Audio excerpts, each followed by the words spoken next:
Kebakaran hutan di Parigi Mouton meluas.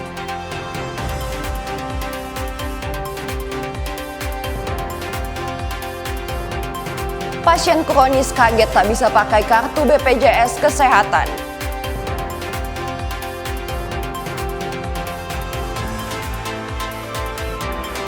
Tindak lanjut instruksi Presiden, Pemprov Sulut bersihkan area pesisir pantai.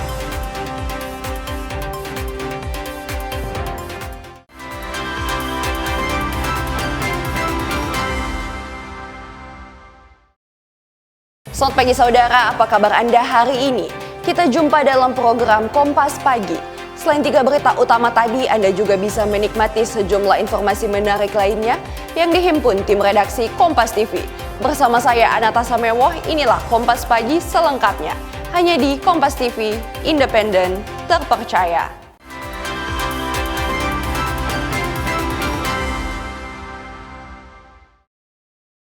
Kita ke informasi yang pertama, saudara. Kebakaran hutan dan lahan masih terjadi di Kabupaten Parigi Mouton.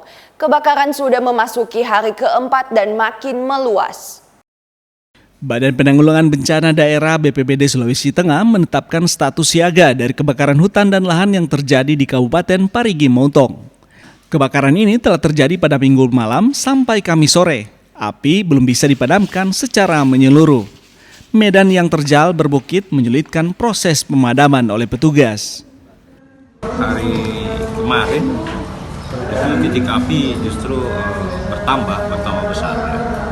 Karena sebelumnya memang ada menyala tapi tidak padam karena ada di posisi lereng-lereng gunung yang susah dijangkau oleh tim pemadam.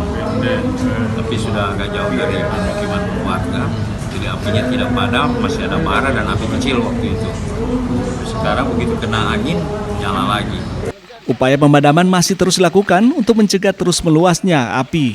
Tampak kebakaran di Dusun 1 dan 3 Desa Avolua memperlihatkan sudah mencapai lebih dari 100 hektar. Tim Liputan Kompas TV Palu, Sulawesi Tengah. Saudara, akibat kelebihan penumpang, satu perahu taksi antar pulau nyaris tenggelam di perairan laut Pulau Ganggai di Minahasa Utara.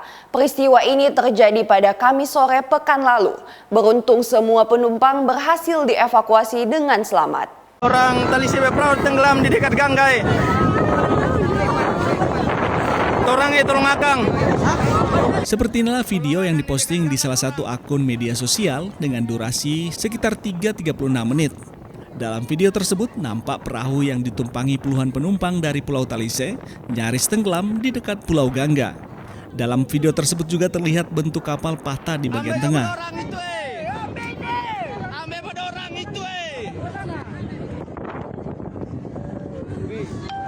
Puluhan penumpang nampak sudah berdiri di bagian atas perahu untuk menyelamatkan diri. Ada juga penumpang yang nekat melompat ke laut. Kepala Kantor Pencarian dan Pertolongan atau Basarnas Manado, George Mercy Randang bilang, para penumpang kapal tersebut sudah berhasil dievakuasi dalam kondisi selamat. Terkait hal tersebut, hasil koordinasi cepat antara unsur SAR gabungan dari UP Pikupang bersama dinas terkait dari Bakamla, pihak kepolisian, Angkatan Laut, pemerintah Likupang setempat langsung memberangkatkan bersama kapal Basarnas dan speedboat Polair serta Bakamla langsung mengarah ke lokasi di mana yaitu berada di seputaran Pulau Gangga dan seputaran Pulau Talise. Operasi tersebut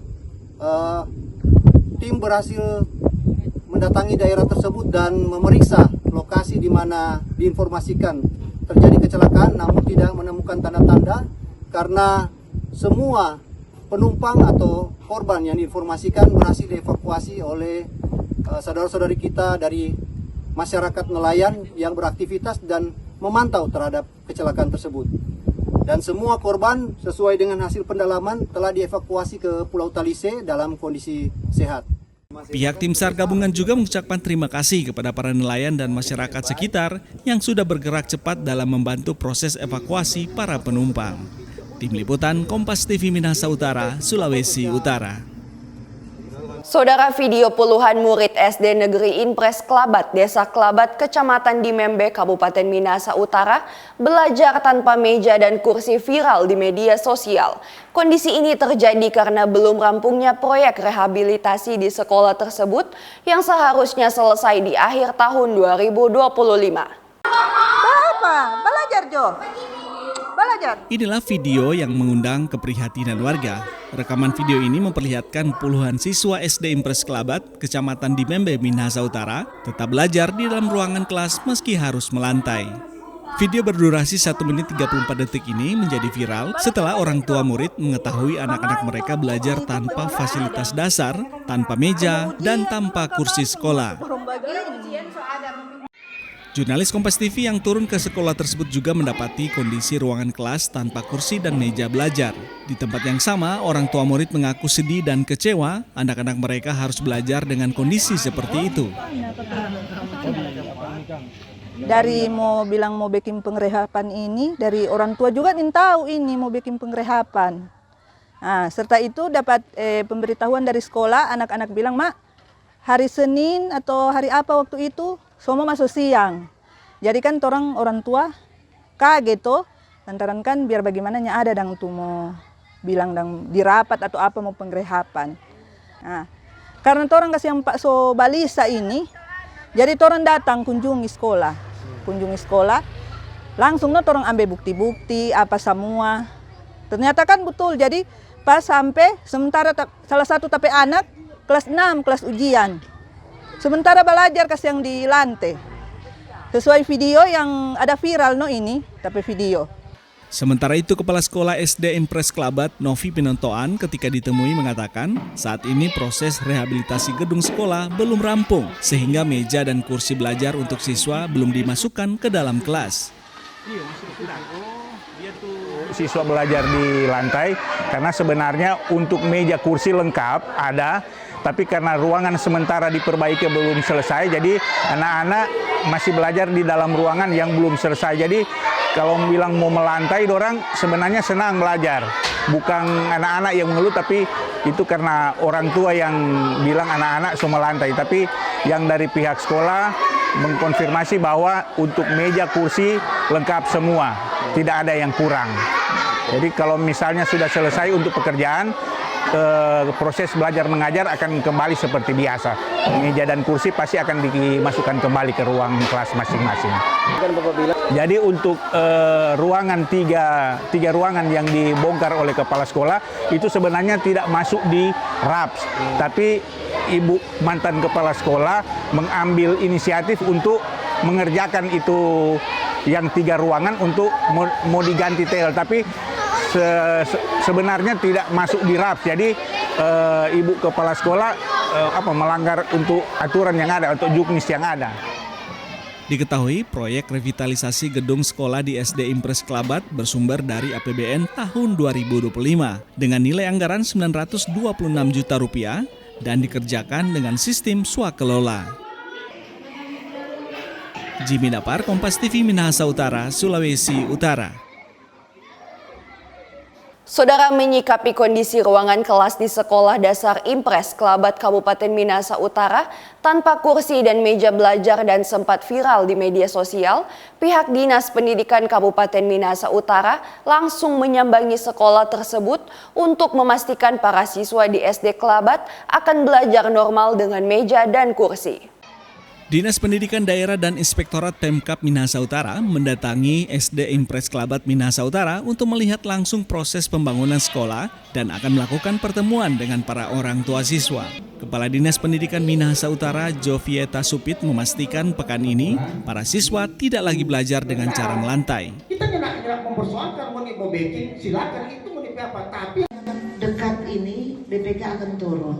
Jadi terkait dengan apa yang disampaikan oleh Ibu Femi, apa juga yang disampaikan oleh Pak Inspektur, lebih kurangnya itu yang menentukan nanti BPK, oke?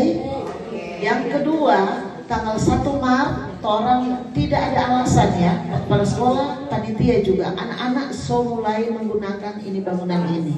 Oke? Ya.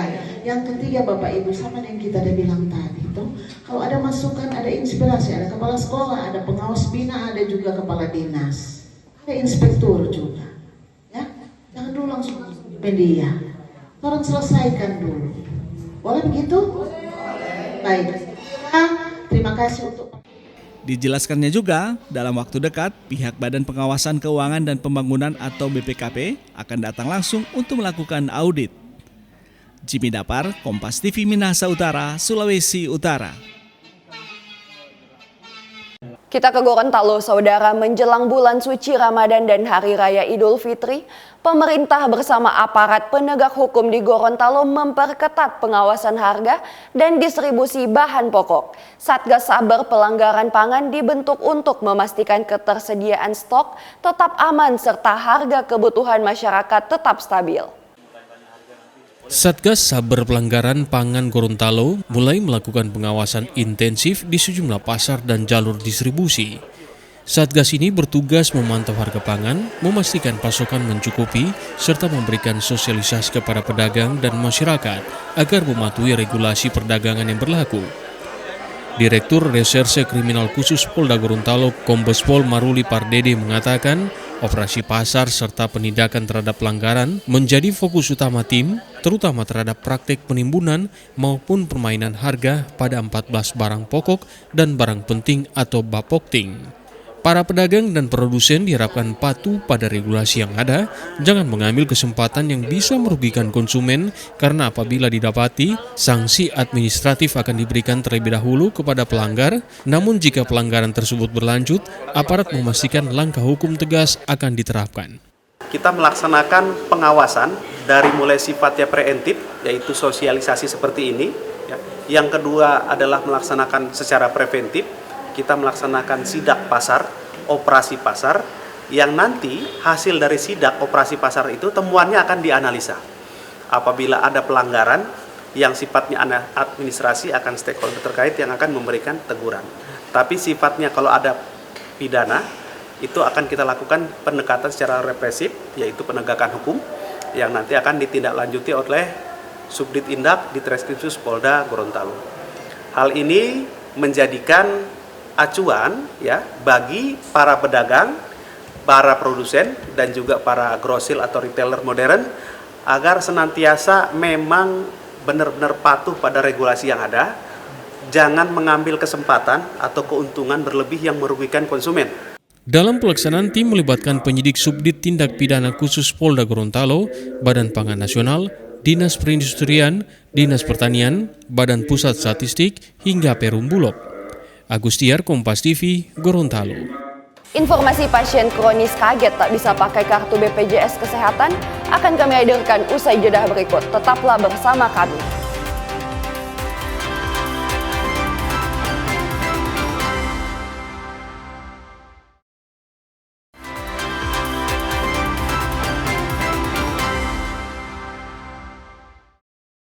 Terima kasih Anda masih bersama kami di Kompas Pagi. Saudara, sejak Senin 2 Februari, ratusan warga mengeluh karena tak bisa mengakses layanan kesehatan, khususnya untuk mendapatkan obat-obatan bagi pasien kronis. Hal ini dikarenakan kartu BPJS Kesehatan khususnya bagi peserta penerima bantuan upah secara tiba-tiba berstatus nonaktif. Lydia Pakaya kaget karena kartu BPJS Kesehatannya tiba-tiba menjadi nonaktif. Padahal dia sangat membutuhkan kartu tersebut untuk menebus obat-obatan, sebab dalam setahun terakhir dirinya harus mengontrol gula darah. Ditemui saat mengantri di loket BPJS Kesehatan Cabang Manado, Lydia mengaku terpaksa harus beralih dari kepesertaan penerima bantuan iuran menjadi peserta mandiri, agar ia bisa mendapatkan obat-obatan yang diperlukan. Soalnya rutin tiap bulan mesti ambil obat tuh di rumah sakit. Nah kalau ndak aktif BPJS nggak bisa ambil, bisa sih tapi berbayar. Terakhir masih aktif Bu? Iya bulan lalu masih aktif, bulan Januari udah ambil, tanggal 7 aktif.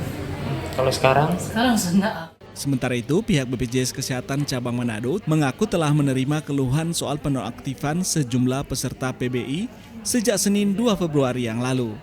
Terkait keluhan warga, Krisya Tangkawaro, Kepala Bagian Mutu Layanan Kepesertaan BPJS Kesehatan Manado menyebut pihaknya merekomendasikan para warga untuk segera melapor ke Dinas Sosial ataupun beralih sebagai peserta mandiri.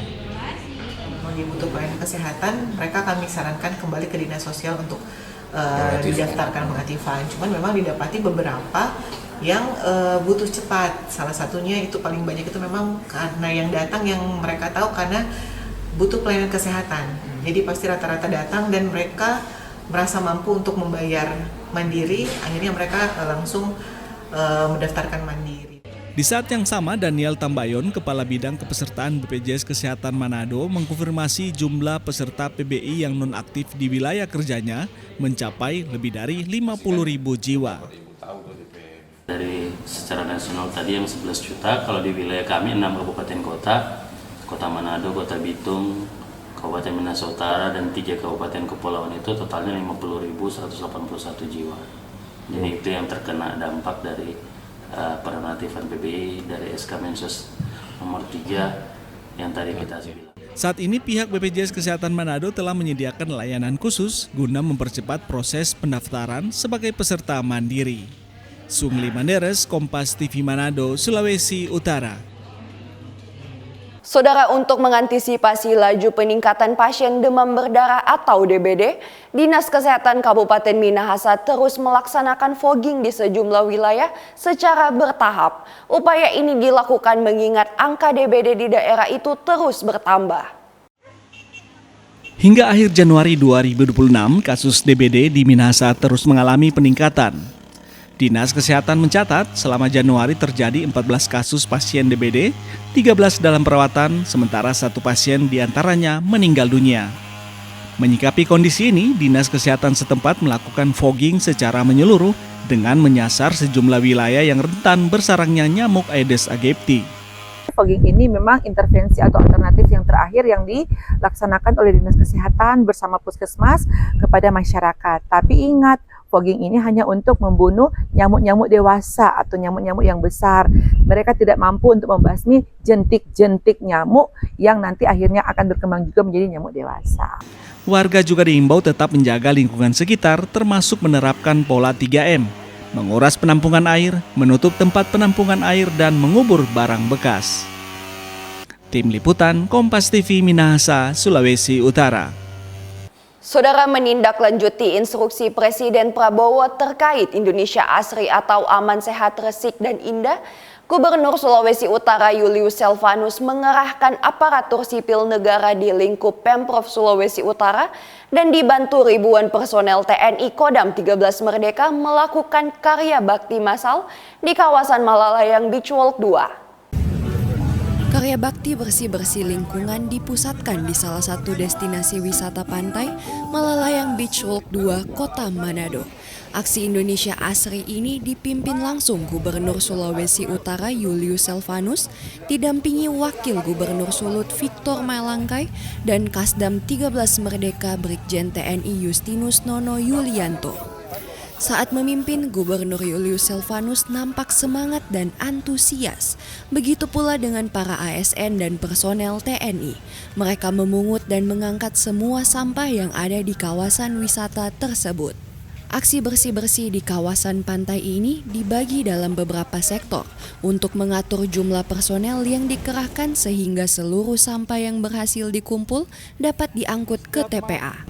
Kegiatan bersih-bersih pantai ini menindaklanjuti instruksi Presiden kepada seluruh jajaran pemerintah daerah di tingkat provinsi serta kabupaten dan kota untuk mewujudkan Indonesia Asri, Indonesia aman, sehat, resik, dan indah.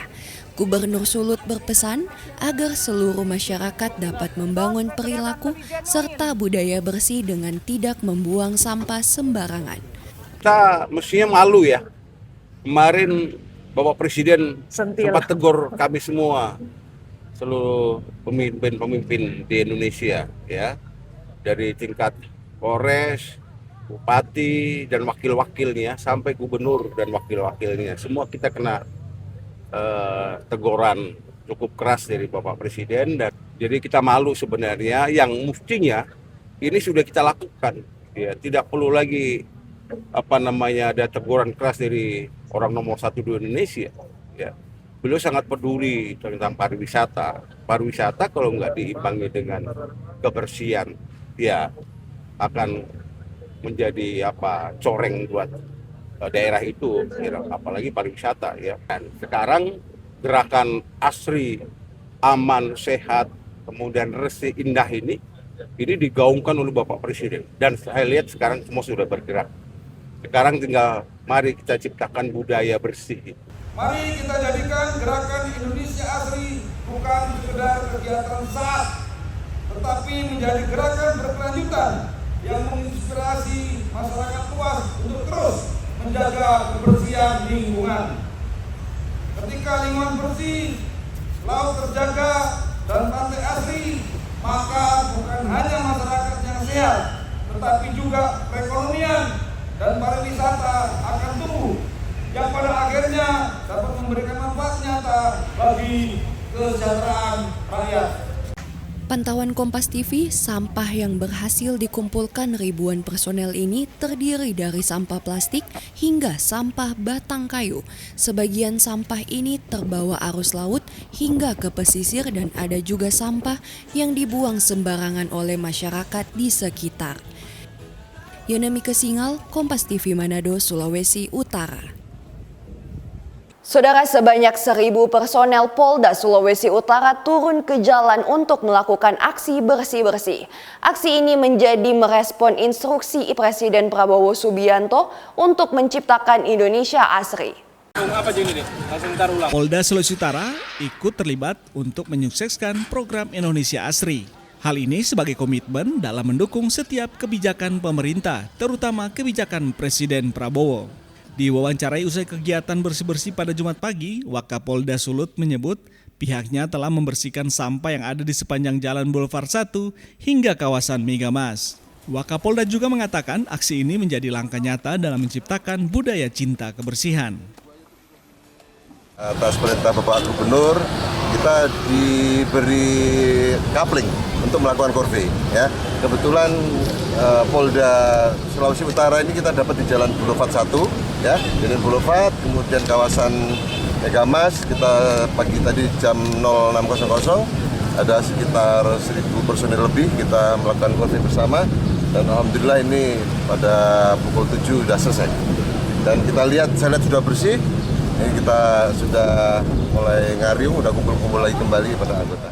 Wakapolda juga mengimbau kepada masyarakat agar budaya bersih dapat terus dijaga sehingga kota Manado yang terkenal sebagai destinasi wisata akan tetap terjaga. Swingli Mandares, Kompas TV Manado, Sulawesi Utara.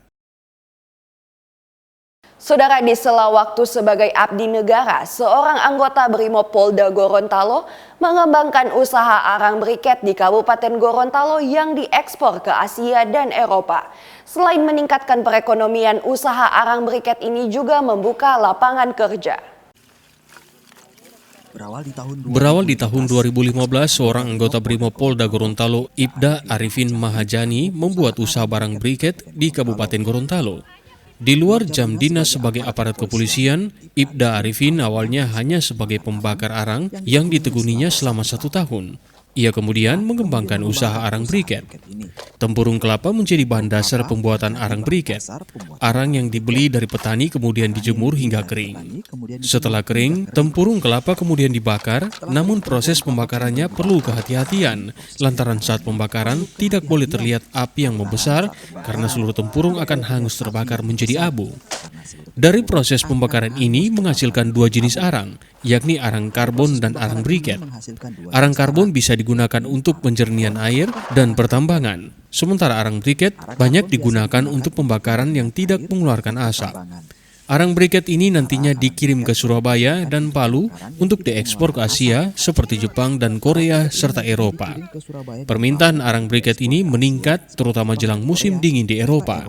Harga jual arang briket mencapai Rp13.000 per kilogram dan dalam seminggu pengiriman bisa mencapai 20 ton, tergantung dari permintaan dan ketersediaan bahan baku.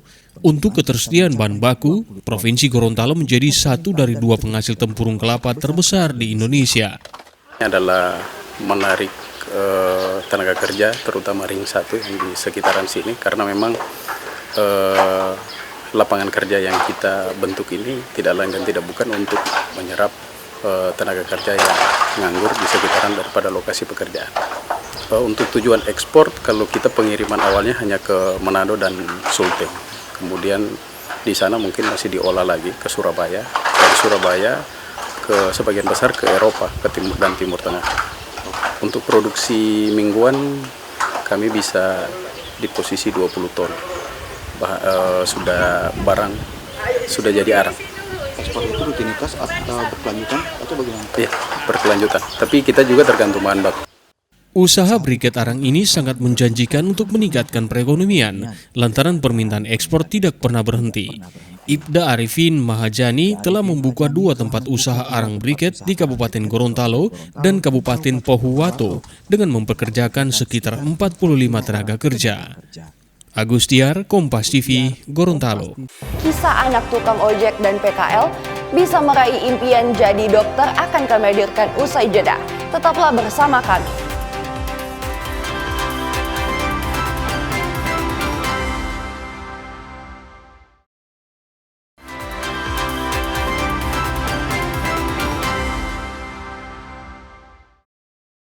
Saya Natasha Mewoh masih bersama Anda di Kompas Pagi. Saudara, hasil olah TKP kebakaran di Tolikara telah menghanguskan 179 bangunan dan menyebabkan ratusan orang mengungsi. Tim gabungan dari Satreskrim Polres Tolikara bersama unit identifikasi dan laboratorium forensik Polda Papua melakukan olah TKP kejadian perkara atas insiden kebakaran hebat yang menghanguskan ratusan bangunan di Jalan Giling Batu, Distrik Karubaga, Kabupaten Tolikara, Papua Pegunungan. Kabid Humas Polda Papua Kombes Pol Cahyo Soekarnito mengatakan, dari hasil olah TKP yang dilakukan, diketahui jumlah bangunan yang terbakar sebanyak 179 bangunan, terdiri dari rumah dan kios, dan menyebabkan kerugian hingga puluhan miliar rupiah. Mengenai penyebab kebakaran, Kombes Cahyo menyebut hasil penyelidikan kebakaran terjadi karena arus pendek dari salah satu rumah lantai 2 milik warga. Pasca kebakaran, ratusan warga terdampak masih bertahan di tenda-tenda pengungsian darurat yang didirikan di lokasi sekitar. Tercatat ada belasan tenda yang didirikan oleh para pengungsi. Selain mendirikan tenda darurat bagi warga, saat ini para pengungsi ditangani oleh pemerintah Kabupaten Tolikara. Dilaksanakan olah TKP tempat kejadian perkara oleh tim gabungan dari Direktorat Reserse Kriminal Umum, dalam hal ini Subdit 3 dan Resmob serta Inavis, didukung oleh pihak Polres yaitu Satreskrim Polres Tolikara. Dari hasil olah tempat kejadian perkara ditemukan fakta bahwa 179 rumah tinggal dan kios telah terbakar ludes dilalap api dan menimbulkan kerugian puluhan miliar.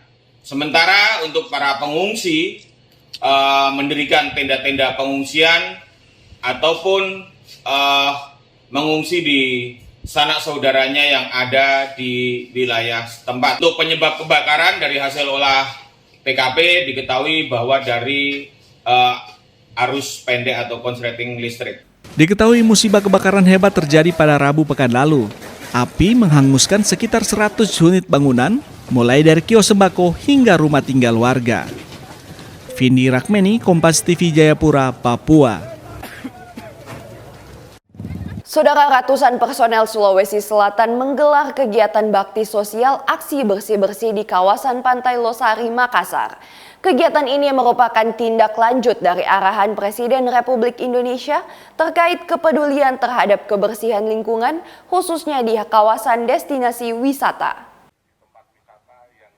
Aksi bersih pantai ini dipimpin langsung oleh Kapolda Sulsel Irjen Pol Juhandani Raharjo Puro dan melibatkan sekitar 400 personel dari jajaran kepolisian di wilayah Kota Makassar. Kegiatan ini merupakan tindak lanjut dari arahan Presiden Republik Indonesia terkait kepedulian terhadap kebersihan lingkungan khususnya di kawasan destinasi wisata.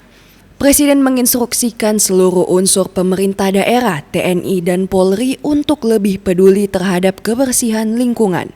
Menindaklanjuti hal tersebut, Polri dan seluruh jajaran kepolisian di Sulsel untuk melaksanakan kegiatan bakti sosial berupa pembersihan di ruang-ruang publik.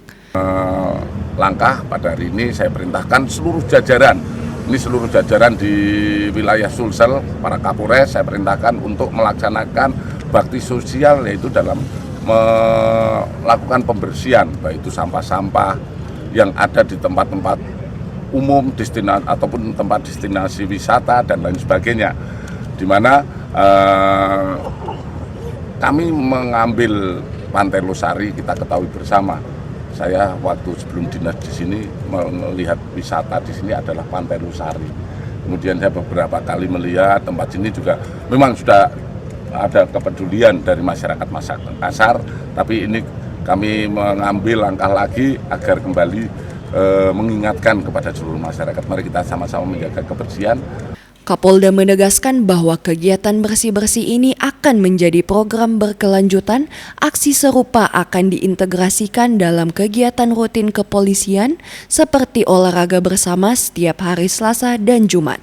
Selain itu diharapkan seluruh masyarakat Makassar untuk bersama-sama menjaga kebersihan kota. Rama Pratama, Kompas TV Makassar, Sulawesi Selatan. Saudara Menteri Koordinator Bidang Pangan Zulkifli Hasan menargetkan swasembada produk protein di tahun ini. Hal tersebut guna menyokong program makan bergizi gratis atau MBG yang penerima manfaatnya diprediksi bakal melampaui 90 juta orang. Menko Pangan Zulkifli Hasan menyebut Indonesia akan menargetkan swasembada protein di tahun ini. Selain itu, ia juga ditugaskan oleh Presiden Prabowo Subianto untuk 3 kali dalam seminggu keliling Indonesia, memastikan pertanian berjalan sesuai yang direncanakan, memastikan stok bulog, dan memastikan makan bergizi gratis yang cara masaknya sesuai dengan gizi. Kami ditugaskan oleh Bapak Presiden, arahan beliau, harus 3 hari dalam seminggu keliling Indonesia, memastikan satu, pertanian sesuai dengan rencana, beras, jagung, irigasi, pupuk, ya, stok bulog, beli gabah dan seterusnya harus dipastikan berjalan dengan baik. 2, MBG, SPPG-nya aman, masaknya sesuai dengan gizi, ya, aman. Kemudian yang berikutnya penerima manfaat. Tadi kami lihat penerima manfaat itu anak-anak SMA sekarang keren. Tadi makannya ada yang pakai spaghetti. Saya dulu nggak tahu spaghetti ya. Sekarang terus tadi dapur satu lagi masaknya apa, chicken teriyaki. Wah, udah keren-keren sekarang ya. Sesuai dengan selera anak-anak. Dipastikan itu harus bagus. Nomor 3, kita harus memastikan tahun ini tahun untuk swasembada protein. Ya, kampung nelayan, bioflok harus berjalan dengan baik. Nah, yang terakhir, saudara-saudara, kita diminta oleh Bapak Presiden Indonesia Asri. Asri itu aman, sehat, bersih, indah. Artinya pengelolaan lingkungan, sampah, segala macam harus kita selesaikan secara mendasar. Menko Pangan Hasan juga mendorong kampung nelayan dan bioflok atau metode budidaya ikan intensif yang berbasis pada manipulasi mikroorganisme untuk terus dikembangkan. Rama Pratama, Kompas TV Makassar, Sulawesi Selatan. Saudara, keterbatasan ekonomi tak menghalangi langkah seorang anak tukang ojek dan pedagang kaki lima meraih cita-cita. Novita Arianti, perempuan perantau di Maluku, resmi dilantik dan diambil sumpahnya sebagai dokter di Fakultas Kedokteran Universitas Patimura, Ambon, Maluku. Di momen bahagia itu, Novita hanya ditemani sang ibu, sementara ayahnya tak dapat hadir karena keterbatasan biaya. Suasana haru warnai prosesi pelantikan dan pengambilan sumpah dokter di Fakultas Kedokteran Universitas Pattimura, Ambon, Maluku. Salah satu dokter yang mencuri perhatian adalah Novita Arianti, perempuan muda yang berasal dari keluarga dengan keterbatasan ekonomi. Novita merupakan putri dari Elisar, seorang tukang ojek, dan Deli Sarni, pedagang kaki lima. Ia juga dikenal sebagai warga perantauan di Maluku yang datang ke Ambon untuk menempuh pendidikan di Universitas Pattimura. Perjalanan Novita menuju dunia kedokteran tidaklah mudah. Awalnya ia sempat menempuh pendidikan di salah satu fakultas lain di Unpati, namun kepergian almarhum kakaknya akibat penyakit kanker menjadi titik balik dalam hidupnya. Dari peristiwa itulah Novita bertekad memperjuangkan cita-citanya menjadi dokter. Dalam prosesi pelantikan ini, Novita ada dalam daftar 71 dokter yang dilantik dan diambil sumpah. Sebagai seorang dokter dalam profesi ini, Novita ditunjuk mewakili rekan-rekannya untuk menyampaikan sambutan di hadapan Forkopimda Maluku dan para orang tua. Kesannya bahagia, terharu, akhirnya perjuangan mama sama ayah untuk bisa nyekolahin aku jadi seorang dokter akhirnya tercapai berkat perjuangan kedua orang tua. Kalau ayah sekarang itu jadi ojek online.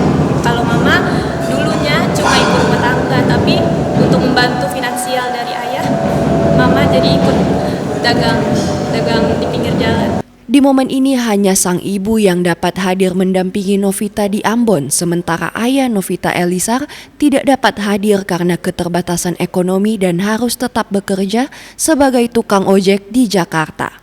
Sang ibu sangat bersyukur dan berharap anaknya bisa menjadi dokter yang rendah hati, tidak sombong dan melayani siapa saja tanpa memandang status sosial. Bercampur aduk, ada tawa, ada tangisnya, ada bahagianya. Saya berpikir anak saya gak bakalan bisa jadi dokter karena saya orang susah.